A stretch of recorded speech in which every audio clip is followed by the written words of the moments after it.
आप तो बड़ी समझदार हो। आप जाके कहो ना उस भिखारी से कि यहां से चला जाए, वरना कहीं ऐसा ना हो जाए कि अप्पा जी खाते खाते हरि ओम हो जाए।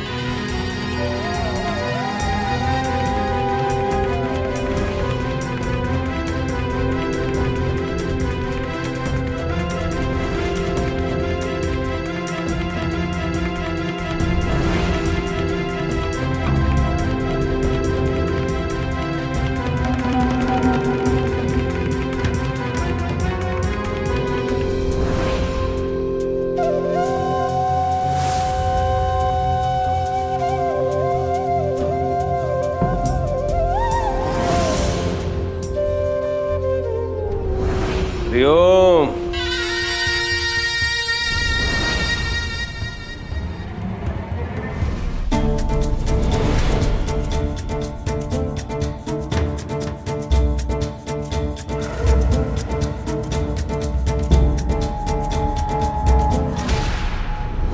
अगर मैं आपसे कहूँ तो क्या आप मुझे कोई चमत्कार दिखा सकते हो?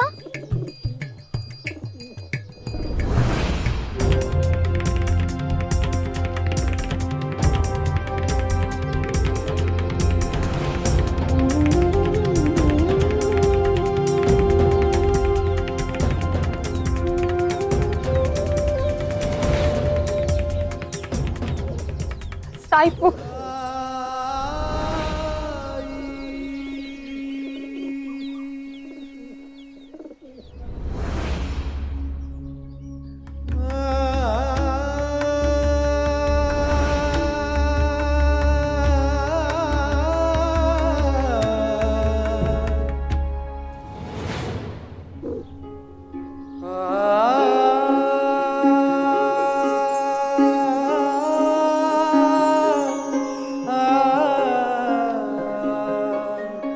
चमत्कार हमारी इच्छाओं को पूरा करने का माध्यम नहीं बन सकता लक्ष्मी,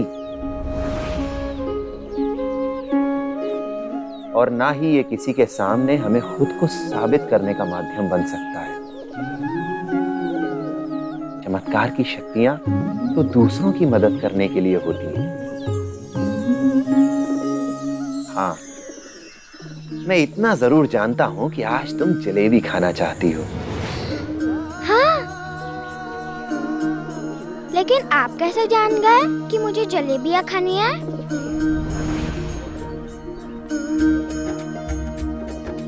और कोई है जिसके पास आज बहुत जलेबियां हैं।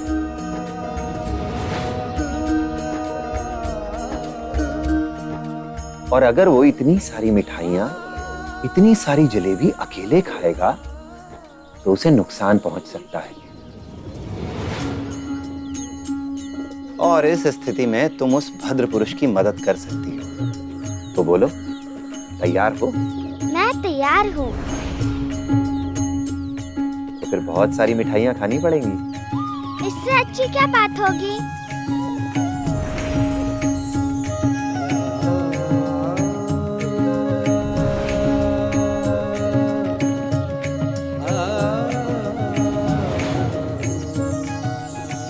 जलेबी?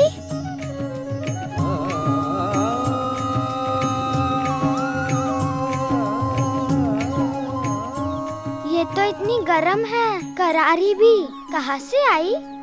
यहीं शिरडी से। शिरडी से? लेकिन शिरडी के किसी भी दुकान में मैंने ऐसी जलेबी देखी ही नहीं है। बायजा माँ, अब तुम ही बताओ, शिरडी में इस समय ये जलेबियां कहाँ मिल रही हैं?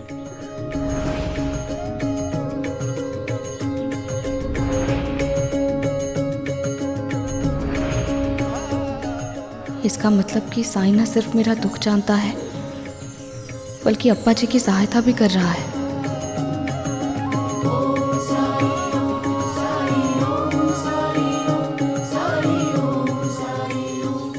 बड़ी स्वादिष्ट है। अभी तो बहुत सारी मिठाइयां खानी है तुम्हें। सच?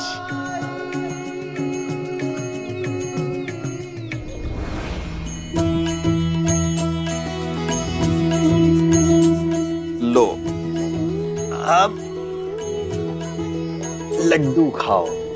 लड्डू?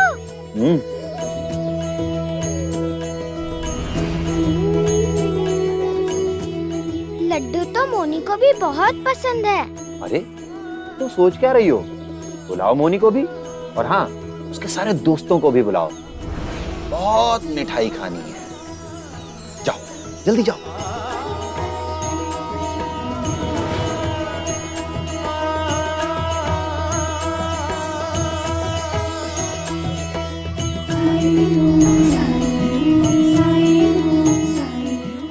मैं जो भी खा रहा हूँ मुझे ऐसे क्यों लग रहा है जैसे वो मेरे पेट में न जाकर कहीं और जा रहा है।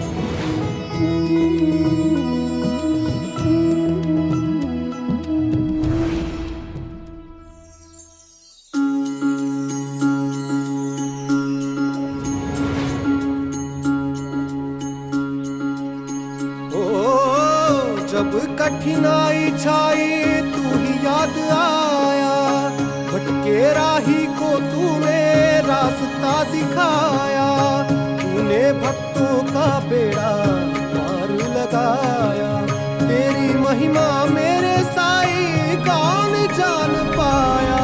ओम साईं ओम साईं ओम साईं ओम साईं ओम साईं ओम साईं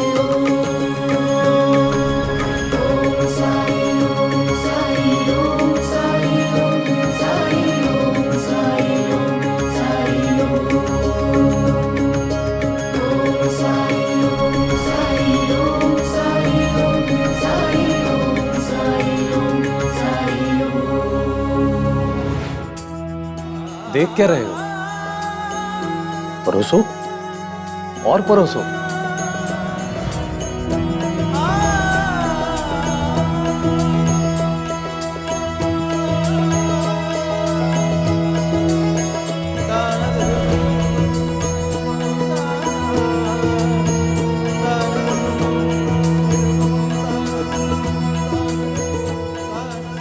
पूरा परोस दो।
परोसने में संकोच क्यों? परोसिए, अभी तो मैं और खाऊंगा।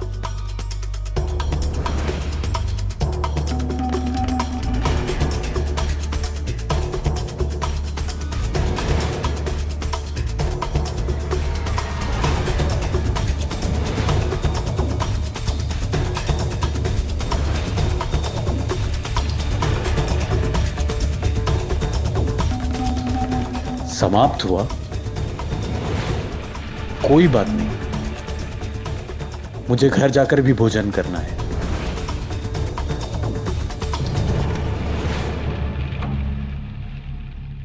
दादा, ये आदमी है कि दानव? 50 लोगों का खाना खाकर कह रहा है और भी खाएगा। भूखा कहीं का।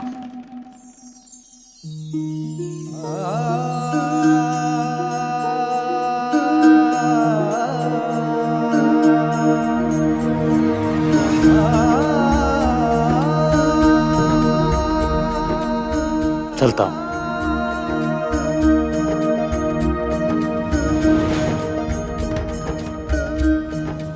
आज जाने दे रहा हूं अप्पा जी, अगली बार क्षमा नहीं करूंगा, समझ गए ना?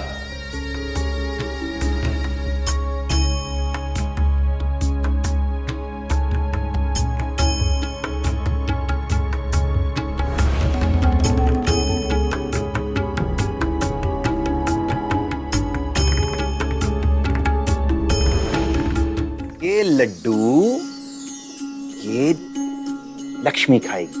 बस बस, अब पेट फट जाएगा। अरे तो फिर ये आखिरी है। चलो चलो। अरे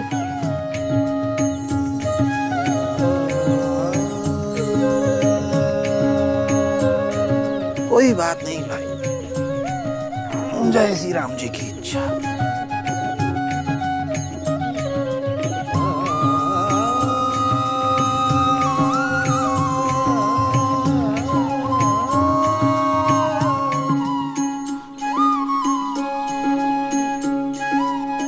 घर जाओ भाईजामा, सब अच्छा है।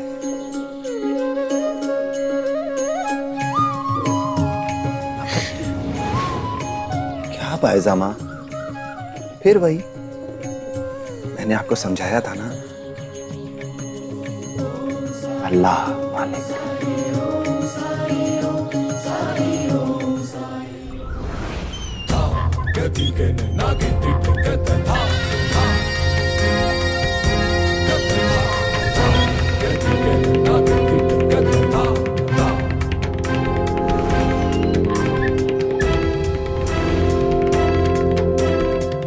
अंग्रेज सरकार के नए बनाए हुए नियमों ने मेरे हाथ बांध के रखे हैं, वरना कब का उस बैरागी को शिरडी से बाहर निकाल कर फेंक देता हूं।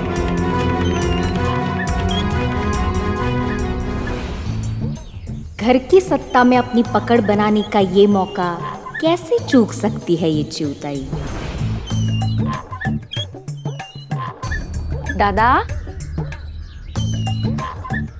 दादा, बोल। दादा, आपको परेशान देखकर बिल्कुल अच्छा नहीं लग रहा है, लेकिन इतना कह सकती हूँ, जो कुछ हुआ है ना, उसमें बिल्कुल भी आपकी गलती नहीं है। गलती तो खाना बनाने वाली की है।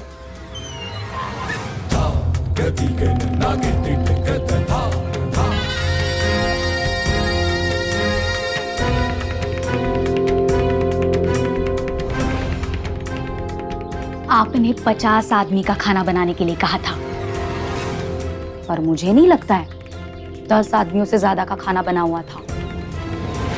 और कम खाना बनने की वजह से तुम्हें मुंह की खानी पड़ी।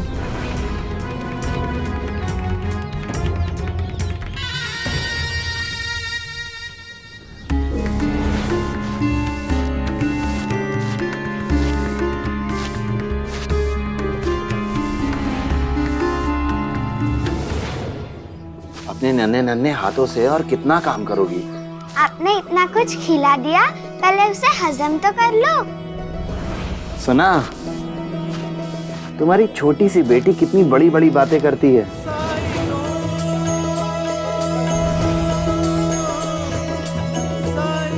आई? कहाँ थी तू? कब से ढूंढ रही हूँ तुझे। मोनी नहीं बताती मुझे तो पता नहीं चलता तू यहाँ है। चल घर चल, सुबह घर से कुछ खा के भी नहीं निकली थी तू। आई, साई ने मुझे और मेरे दोस्तों को इतने अच्छे अच्छे पकवान खिलाए कि तुम सोच भी नहीं सकती हो।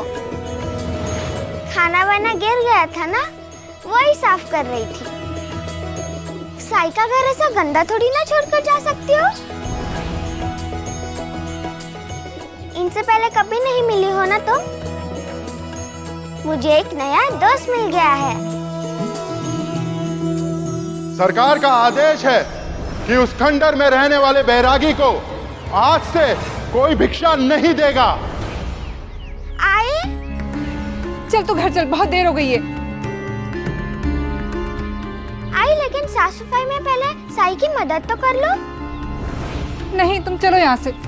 आई, मुझे साई की मदद करनी है। लक्ष्मी, सब कर तो दिया है तुमने, सब अच्छा तो है। देखो,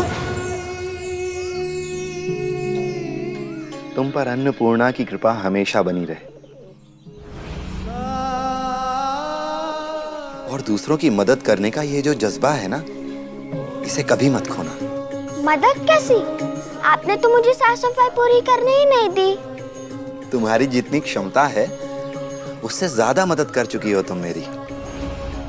और तुम्हारी ही तरह अगर दुनिया का हर इंसान सबकी मदद करने लगे तो ये दुनिया बहुत बेहतर बन सकती है। लेकिन मेरे पास तो कुछ भी नहीं है किसी की मदद करने के लिए।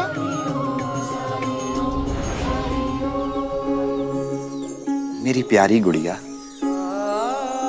मदद करने की सबसे पहली सीढ़ी है नियत। नियत? नियत रखो, क्षमता अपने आप आ जाएगी। अंधेरे को चीरने के लिए किसी पहाड़ को तोड़ने की जरूरत नहीं होती। एक छोटा सा दिया जलाओ, अंधेरा अपने आप दूर हो जाएगा। उसकी रोशनी सब तरफ फैल जाएगी।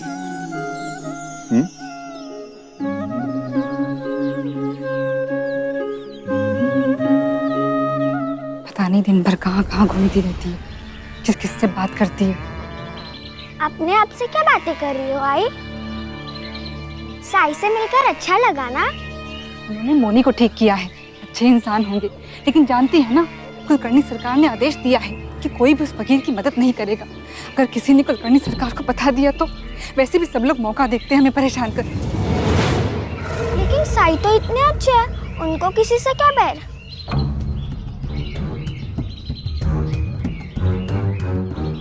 देखा पंता जी, मुझे देख के कैसे घबरा गई माँ बेटी। आपकी सूरत ही ऐसी है कि कोई भी घबरा जाए।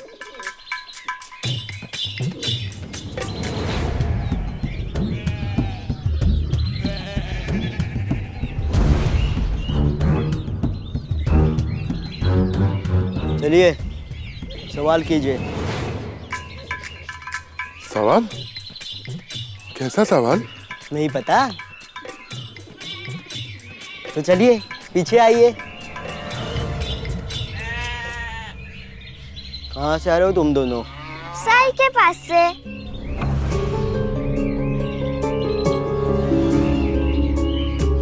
क्या कर रहे थे वहाँ? जलेबी खा रहे थे।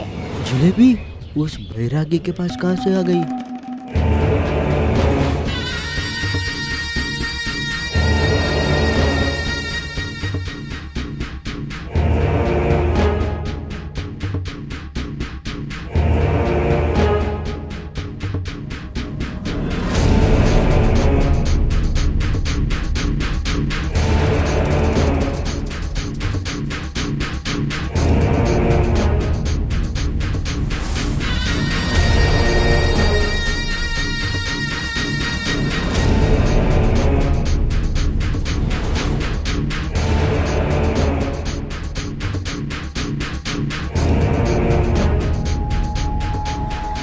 कितनी बनी थी जलेबी?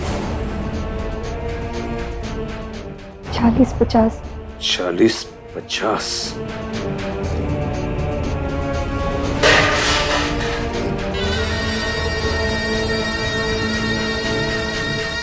इतनी सारी जलेबी अब्बा पाटिल कैसे खा गया? 5 मैंने खाए और बाकी दोस्तों ने।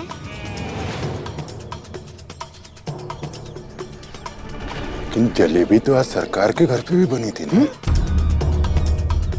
सिर्फ जलेबी खाई या कुछ और भी? माफ करना, हमें देर हो रही है, बच्ची कुछ भी बड़बड़ाती है।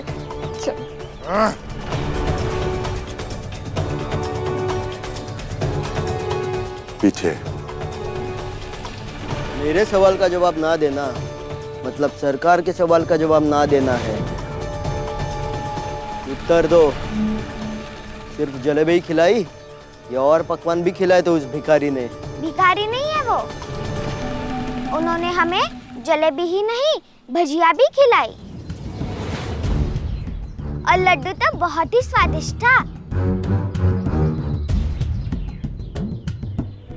भजियां और वड़ी कितने लोगों के लिए बनाई गई थी? 50 लोगों के हिसाब से बनाई थी। 50 लोगों का खाना अब्बा पाटिल अकेला खा गया? असंभव, केवल असंभव। असंभव क्यों? मैंने कहा ना, साई के पास किसी भी चीज की कमी नहीं है। वो हर असंभव को संभव कर देते हैं। वड़ी, लड्डू, भजिया, जलेबी,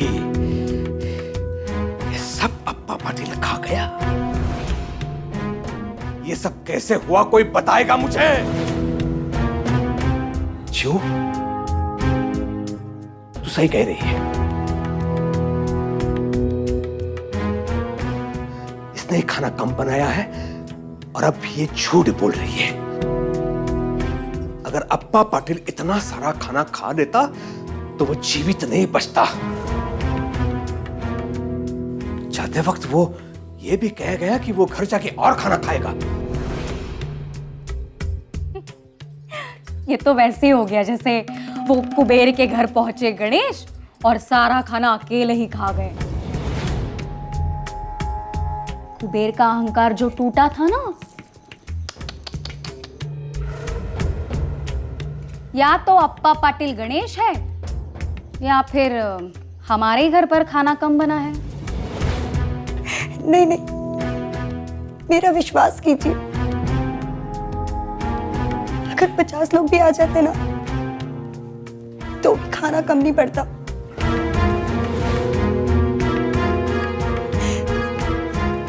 जरूर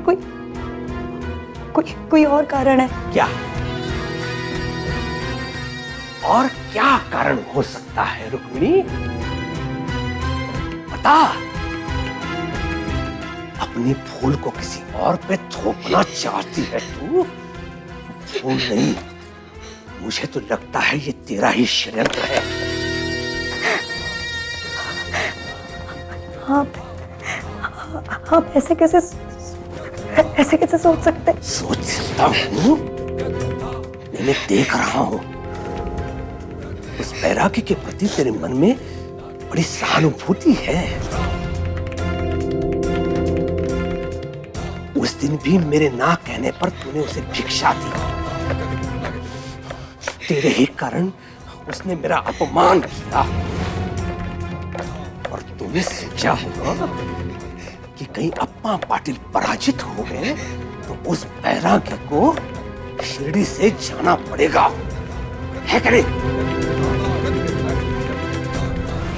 इतने अच्छे पति के पराजय की कामना करने वाली स्त्री तो राक्षसों में भी नहीं थी, लेकिन मनुष्यों में है। छू, मनुष्यों में है। आप लोग गलत समझ रहे हैं मुझे। तो सही क्या है? अप्पा पाटिल ने इतना सारा भोजन कैसे कर लिया? उत्तर दे। उत्तर मैं दूंगा सरकार।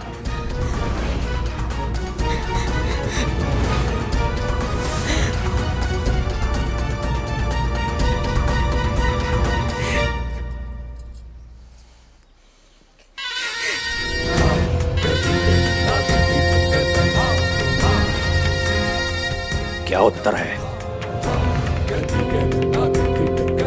उत्तर दे। हाँ, उत्तर दो अंता जी। चलो पीछे हटो। आपके सारे प्रश्न, सारी दुविधाओं का एक ही जवाब है सरकार, वो बैरागी। क्या? हाँ सरकार, वो बैरागी।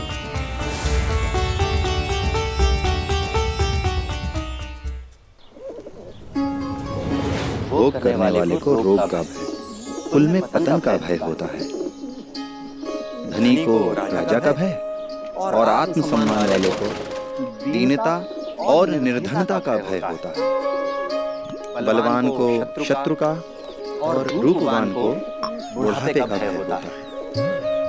विद्वान को वाद विवाद का और गुणी को मूर्ख का भय होता है। शरीर को मृत्यु का भय होता है।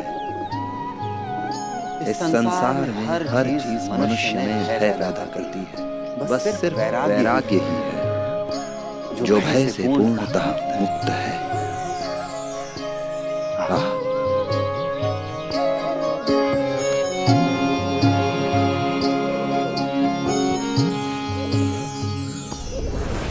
हरिओम। उस बैरागी को नीचे गिराने की जितनी कोशिश कर रहा हूं, वो उतना ही मेरे सामने चुनौती बन के खड़ा होता जा रहा है। कोई और उपाय ढूंढना होगा। इस बैरागी पर नजर बनाए रखना। जी सरकार। और सुनो, वो खाने वाली बात घर से बाहर नहीं जानी चाहिए। खाने वाली बात? कौन सी खाने वाली बात?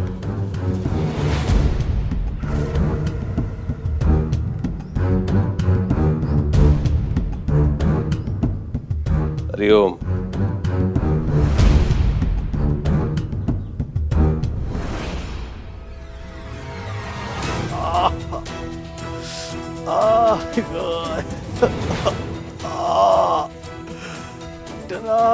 क्या खा लिया था जो इतना दर्द हो रहा है?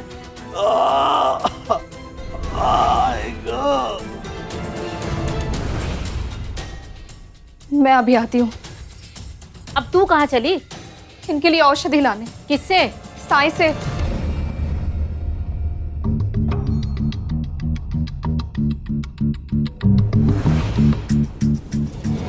साई से, जिसे पूरा गांव पाखंडी समझता है? आई उससे मेरे बेटे का इलाज करवाओगी? हाँ आई। तू कब बस, तेरे लिए तो आई वेड़ी है ना। और तू उस जादू टोने वाले से औषध मत लाना, समझी ना? इस गांव में एक ही वैद्य है और वो है कुलकर्णी सरकार। अरे दूर दूर से लोग आते हैं उनके पास से इलाज करवाने के लिए, और तू उस ढोंगी पखंडी के पास से मेरे बेटे का इलाज करवाना चाहती है? कान खोल के सुन ले, औषधि आएगी तो सिर्फ कुलकर्णी सरकार से, समझी ना? भाईजाक का ये लो, तात्या का नया कुर्ता सिला दिया है। ये अप्पा जी को क्या हुआ? इनके पेट में बहुत दर्द है। काशीराम, सही वक्त पे आए हो। बाईजा के साथ जाओ, औषधि लानी है कुलकर्णी सरकार से। लेकिन आई कुलकर्णी सरकार की वजह से ही तो।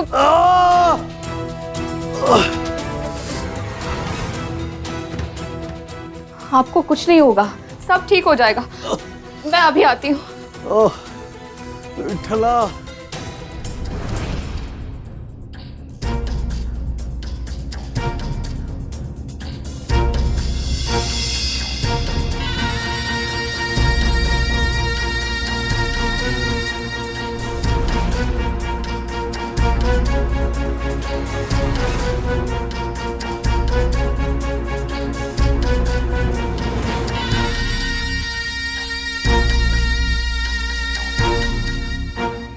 हरिओम। आज पूरे दिन में दूसरी बार आप मेरी चौखट पे आई हो भाईजा का। लगता है शिरडी चमत्कारों की भूमि बनती जा रही है। कहिए, सब कुशल मंगल तो है घर में? औषधि लेने आई है। औषधि?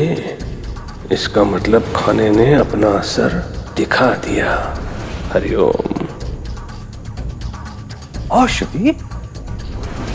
घर में कोई अस्वस्थ है क्या? अप्पा जी। अप्पा जी,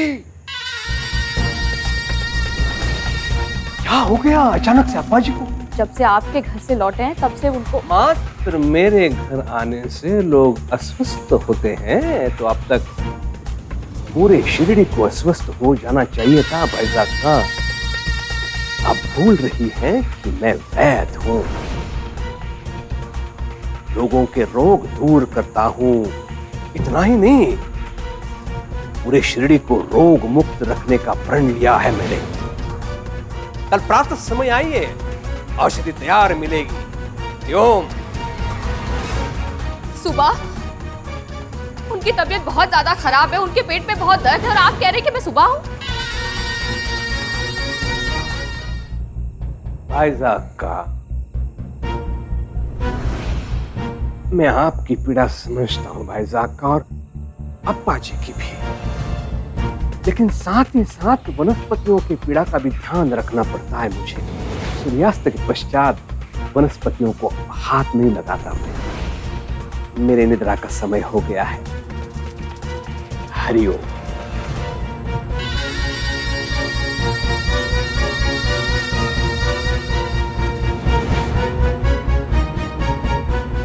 यदि वो पीड़ा में है तो?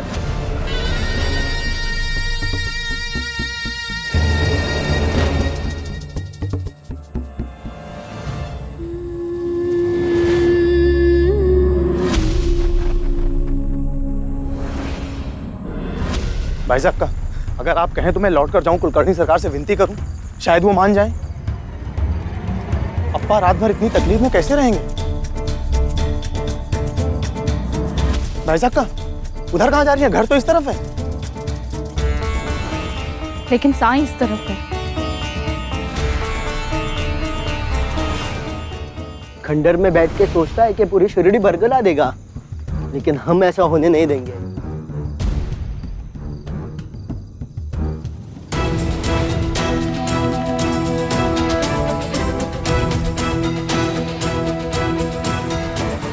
पंता जी, ये दोनों इस समय उधर किधर जा रहे हैं? ये रास्ता तो खंडर की तरफ जाता है। जरूर ये दोनों साई से मिलने जा रहे होंगे। पंता जी, ये बाईजाक का सरकार के आदेश को कभी मानती ही नहीं है। आज इसकी अकल ठिकाने लगाते हैं। मैं पीट दूं इन दोनों को।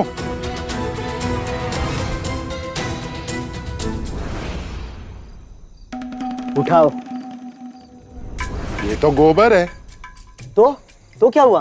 तो आप क्यों नहीं उठा लेते? मैं तो आपको मौका दे रहा हूँ, पर आप नहीं उठाना चाहते तो ठीक है, मैं तो खुशी खुशी उठा लूंगा। पंता जी, आप तो ऐसे कह रहे हैं जैसे ये गोबर नहीं इनाम है। समझे, लेकिन देर से। जब मैं ये गोबर उठाऊंगा और बाईजाक का के ऊपर फेंकूंगा तो इनाम किसे मिलेगा? मुझे। मैं उठाता हूँ। नहीं, मैं उठाऊंगा गोबर।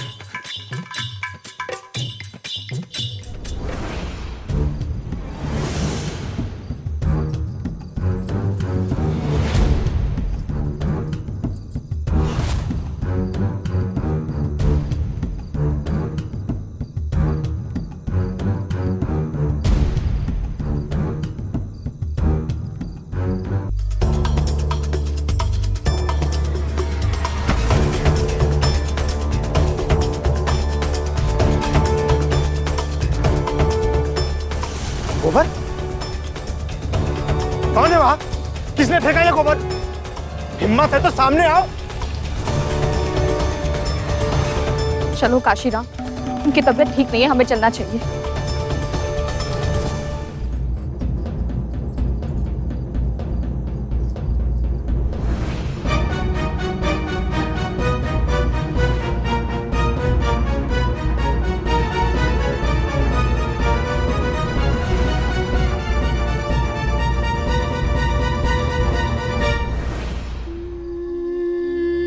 मेरी हालत देखकर दुखी मत हो।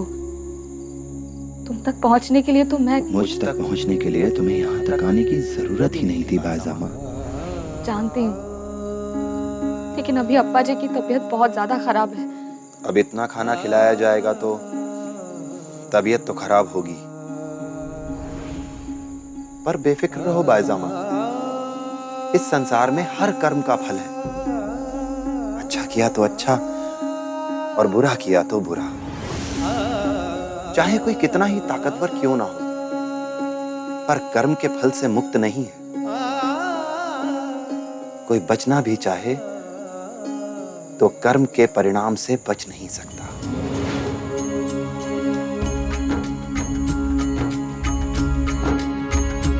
वो कहते हैं किस्मत जिसको कर्म का फल है, जीवन में कर्म योग का माधुर्य अटल है। जो कुछ है हाथ में तेरे यही पल है, अच्छे कर्म किए जाए तो जीवन सफल है। ओम साई ओम साई ओम साई ओम साई ओम साई ओम साई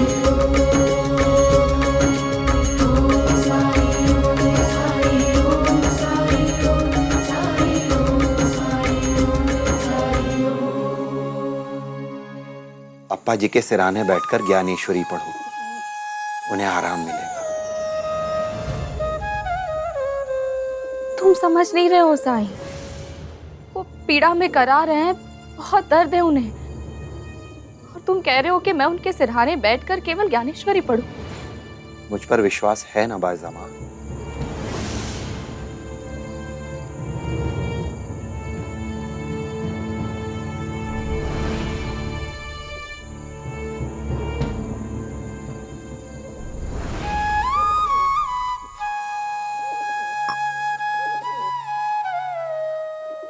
आस्था किसी सबूत की मोहताज नहीं होती, ये मैंने सुना था, लेकिन आज खुद महसूस करके देख रहा हूं।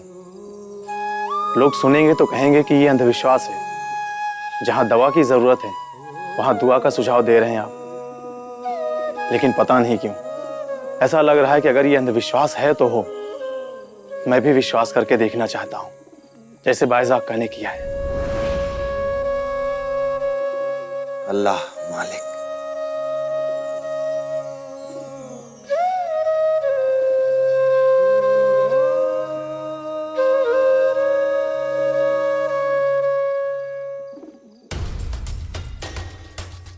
औषधि कहाँ है? आई, वो कुलकर्णी सरकार ने कहा कि सूर्यास्त के बाद वो वनस्पति नहीं तोड़ सकते, इसलिए औषधि तो कल ही मिलेगी। कल? तो क्या मेरा बेटा इतनी तकलीफ में रात बिताएगा? हाँ, कुछ नहीं होगा उन्हें। आई,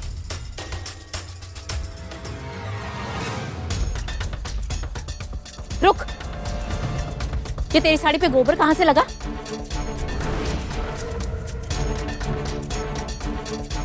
आई वो रास्ते में।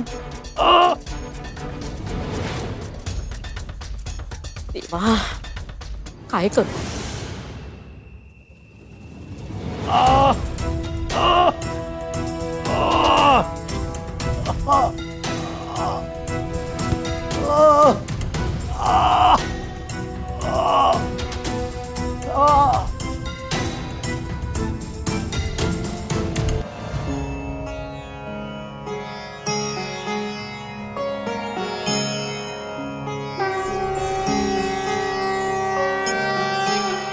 श्री गणेशाय नमः।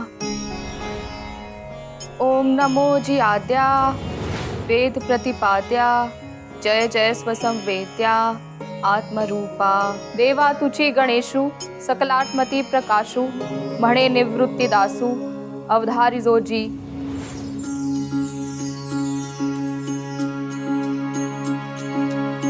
जब जीवन में दुख का अंधियारा छाए, मन में सदा श्रद्धा की ज्योत जलाए, विश्वास मन का तुझको पार लगाए, भक्ति भावना श्रद्धा से जो शीश झुकाए। ओम साई ओम साई ओम साई ओम साई ओम साई ओम साई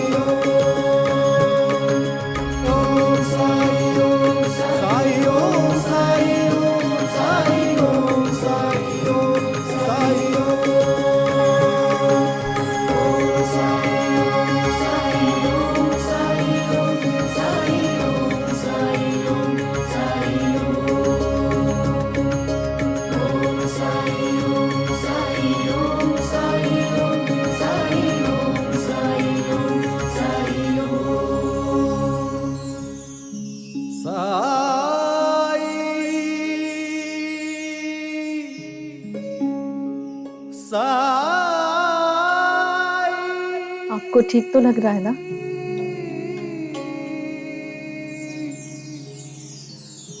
साईं कृपा।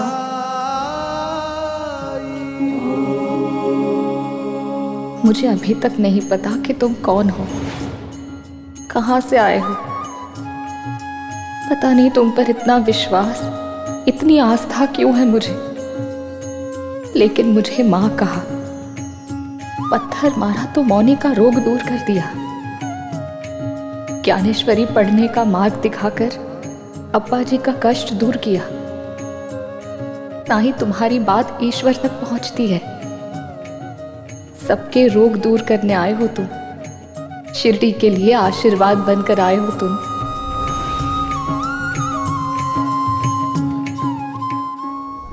अब्बा जी की तबीयत बहुत ज्यादा खराब है। कुलकर्णी सरकार ने कहा कि सूर्यास्त के बाद वो वनस्पति नहीं तोड़ सकते। बायजा का बढ़िया आई थी मुझसे औषधि लेने। कुलकर्णी सरकार मूर्ख नहीं है जो औषधि देकर अप्पा के कष्ट कम कर दे। हरिओम हरिओम। कुलकर्णी सरकार ने दवा नहीं दी। अब मैं अपने बच्चे शिरडी को को ऐसे लेकर वैद्य कहाँ की जाऊँ? जरूरत है जो सबका इलाज करे बिना पक्षपात के। लेकिन अभी अप्पा जी की तबीयत बहुत ज्यादा कल खराब प्रातः समय आइए, औषधि तैयार मिलेगी। मैं अपने बच्चे को लेकर कहाँ शिरडी को जाऊँ? ऐसे वैद्य की जरूरत है जो सबका इलाज अप्पा जी करे की तबीयत बिना बहुत ज्यादा पक्षपात खराब के। है। औषधि तो कल ही मिलेगी।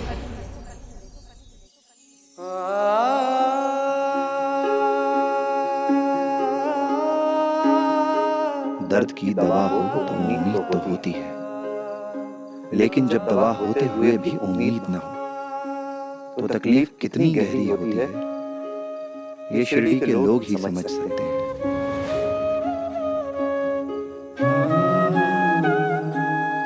शत्रु, मित्र, धनी, निर्धन, धर्म, जाति, कुल, इन्हें इलाज करने या ना करने के लिए आधार कैसे माना जा सकता है? और खास तौर पर तब जब शासक ही स्वयं वैद्य हो। तो क्या शासक की ये जिम्मेदारी नहीं कि उसकी प्रजा रोग मुक्त रहे? फिर शर्त कैसी? अहंकार क्यों?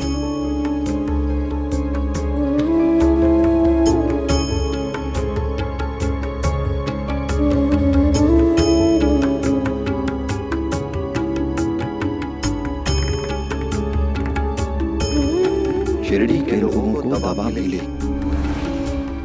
और जरूर मिलेगी।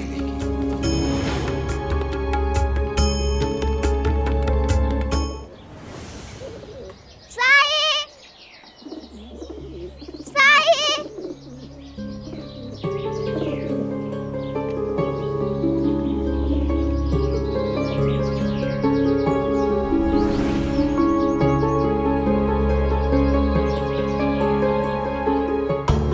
साई कहाँ चले गए होंगे? झोला भी नहीं है उनका। गांव में जाके देखती हूँ।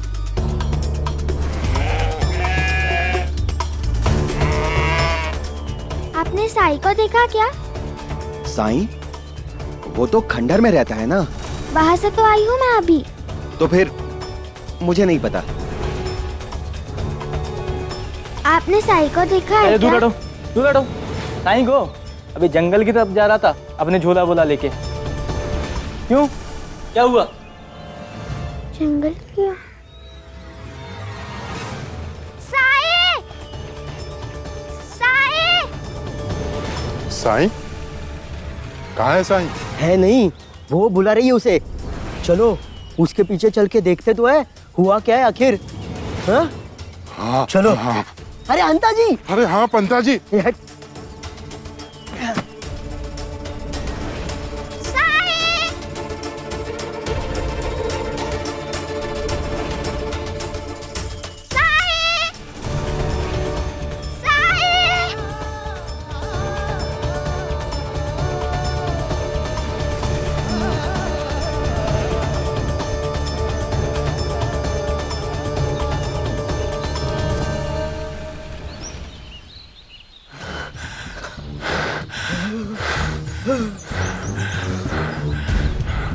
बस अभी और नहीं भागा जाता उसके पीछे। अब उसके पीछे भागने की जरूरत भी नहीं पड़ेगी अंता जी। गया वो भिखारी शिरडी छोड़ के। और अब ये शुभ समाचार सरकार को देना होगा। सरकार तो बहुत खुश होंगे हम पर। चलो सरकार को बता दें। हरिओम।